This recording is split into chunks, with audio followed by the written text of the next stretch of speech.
Hi, good evening, and welcome to day 5, the last day of our 5-day series on Lovable Wife. Become the wife that your husband would love to turn to. Okay. Now, today's topic is on parenting. Now, parenting is such a topic where, especially when the marriage is going rough, the difference of opinion in upbringing your children, it magnifies.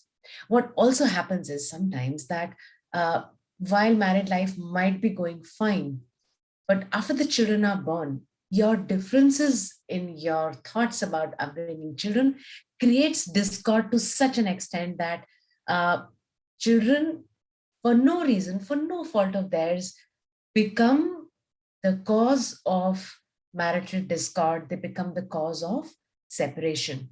The research by Gottman Institute has shown that there are, many a times couples end up divorcing each other because of children, or after the children are born, there, the distance between husband and wife widens. Okay. So therefore, we are going to be seeing in today's video, what is it that happens so that, which leads to the divorce, and how do you rectify so that children bring greater bonding and not the separation? Whether it's a time when the child is born or when the child is growing up, somewhere as a mother, I mean, it's not a blame. I mean, I genuinely understand that being a mother, you're so concerned about the child. But what happens is that being a mother, you tend to keep advising your husband about what to do, what not to do, as far as the child is concerned, how to talk to him, what kind of TV shows your child should watch, what kind of food your child should be eating, when is the child's vaccination due. All those things you are constantly, you will have experienced. You yourself are guiding and educating your husband with regards to the upbringing of your child. Okay. Now, uh, when that is happening, what is the presupposition there? The presupposition is that you are a better parent, right? Somewhere you're thinking that you are a better parent as your husband. Now, my question is that when you have become the parent for the first time, maybe your husband also has become parent for the first time, what makes you think that you are a better parent? And this comes from the fears, this comes from the doubts, this comes from your experiences with him, this comes from your experiences with your in-laws. So many times you would see that, you tend to believe or tend to talk to him saying that your upbringing was not that good, or you believe that your husband's upbringing was not that good. You believe that the values of husband side of the family, they are not all that great. You believe that the way your husband has been brought up is not as good as the ways in which you have been brought up. You tend to believe that your parents, your side of the family, your upbringing is so much more valuable, so much more right as compared to your husband's. So when your child is born, you want to give your child all those good things that you have got in your life. Somewhere you've forgotten that even your husband has gathered some good experiences, some good values that even he can educate the child on. So that is one reason which creates the difference of opinion to such an extent that you completely discard what your husband as a father has to offer to the child, because the thought is that I am a better parent. Okay. So understand that nobody is a better parent, or you can think in different terms like, um, you are a better parent in some aspects of upbringing, and he is a better parent in some other aspects of upbringing. Okay. There's a possibility that you might be very good with the child as far as getting homework done is concerned. Okay. You might be very good as far as disciplining the child is concerned, but your husband might be very good when it comes to storytelling.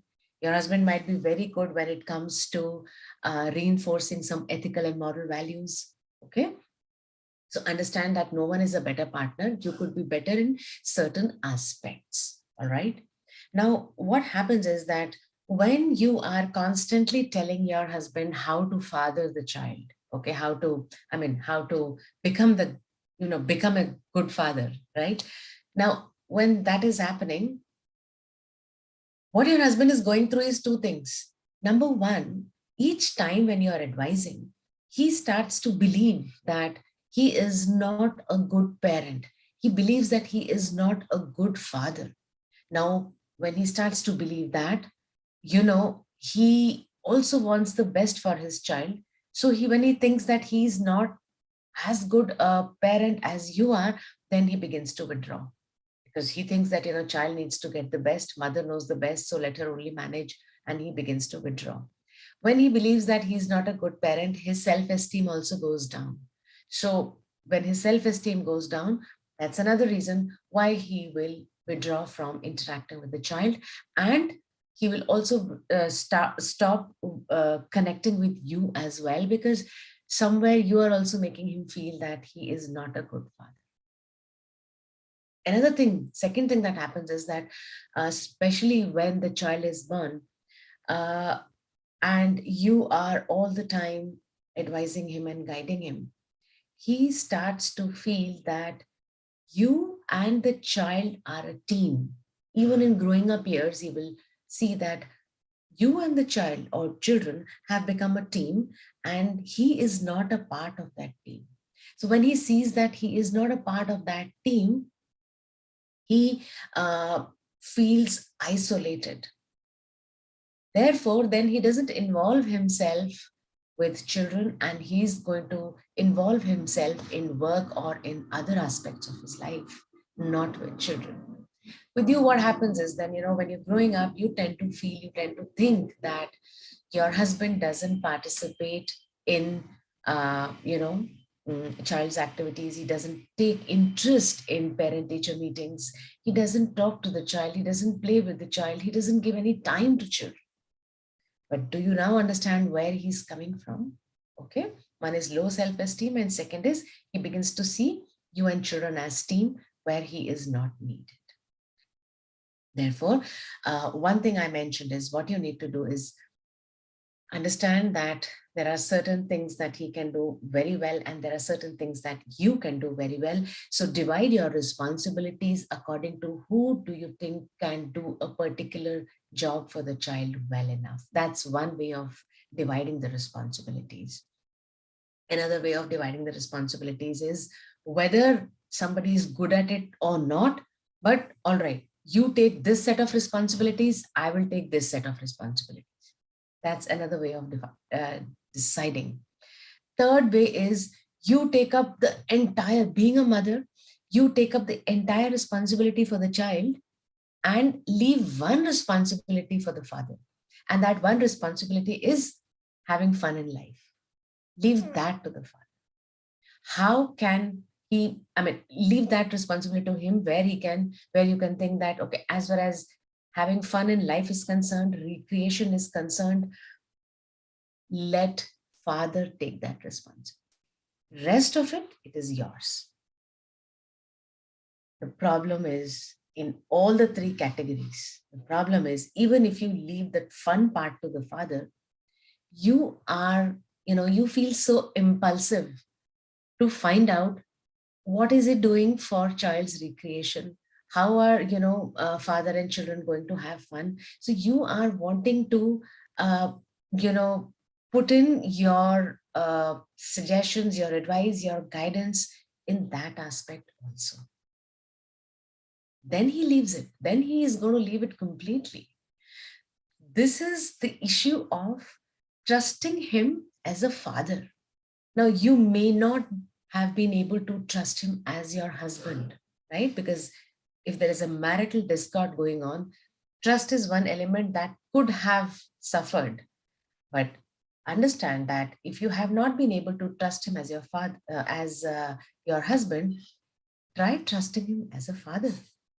let him take that responsibility, whether it's that of having fun or anything else. Just leave it to him and stop yourself from getting into the affairs between father and children.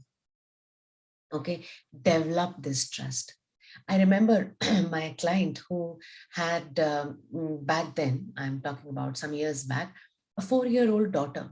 And she would tell me every time in our session that, Parul, my daughter and her father don't get along.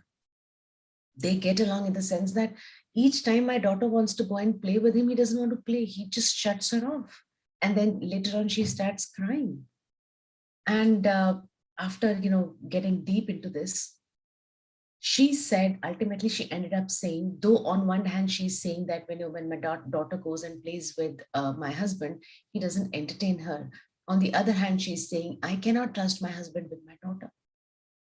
Okay, so we had this one day when I said that, okay, today is the day when you're going to leave your daughter with your husband. Today being a Sunday, you will leave your daughter with your husband, and you will not interrupt whatever it might be. She was a little scared initially, and it so happened that she was in the kitchen, and father, she somehow requested her husband to, play with the daughter, and father and daughter were playing, and daughter fell. And when she fell, she cried very loudly. She howled. Mother was in the kitchen, my client was in the kitchen, and she heard that crying. All she had to do was just, she controlled herself from rushing to see what had happened to the daughter. She stopped herself and she let her husband be managing the situation. Within 5 minutes, she said, Paru, within 5 minutes, I saw that the crying had stopped, and I heard my daughter giggling, and both father and daughter were playing very happily. Right? So father actually could manage, but most of the time what my client was doing was that she would rush to the site and see what has happened, and she would not trust her husband that he will be able to take care when the daughter is in trouble. Now, this is an example where, trust plays a very great role. So the least you can do is to trust your husband as a father. Stop thinking that you are a better parent. Divide your responsibilities, and when the responsibilities are divided, for you to develop that trust, leave it to him and see how things shape up very well.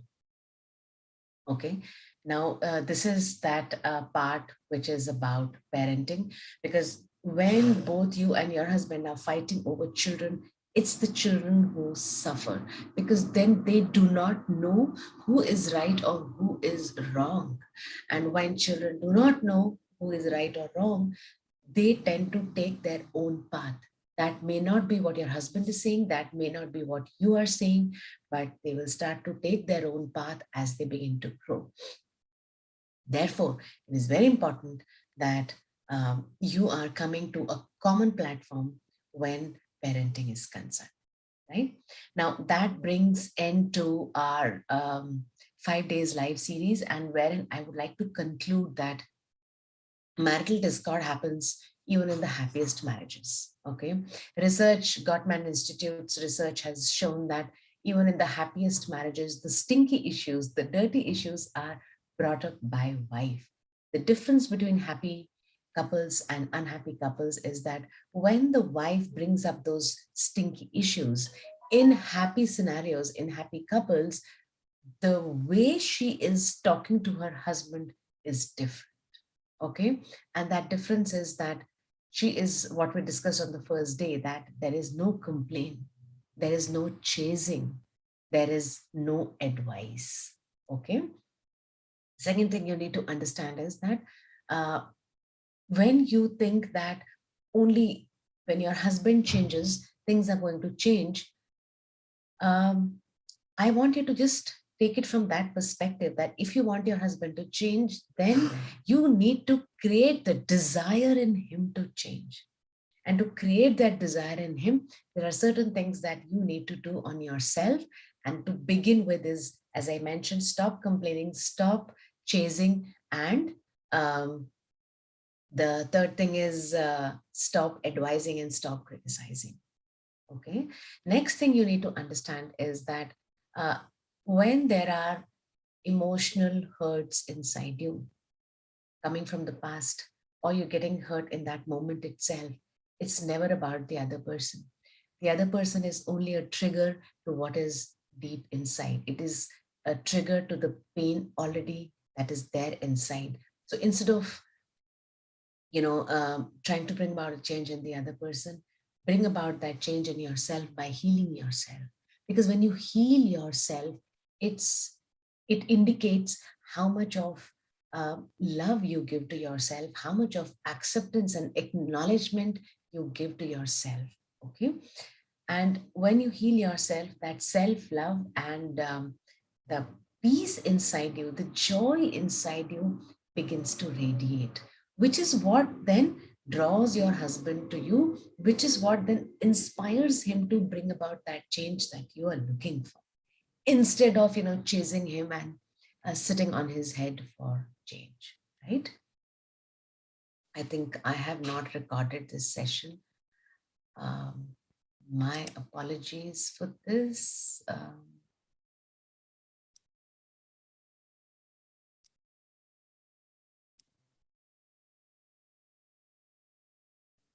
I'm sorry about this. I couldn't record this. So this is the uh, thing that you will need to do. And last but not the least, you've got to settle your internal battles, not settle with, and not try to settle your um, external battles, right? You got to settle your internal battles first. Okay, and I told you how do you settle your internal battles, and one is definitely the healing way. The others is what I discussed in my video 4. Please go and have a look at that. And that's from me to you. I am coming up with a webinar on emotional connection. It is more of a workshop on how to rebuild emotional connection with your husband. And should you be interested, I'll be sending the link to you in your inbox. Thank you so much for watching these 5 days of live, and I will see you in my next video very soon. Thank you so much. You take care and bye.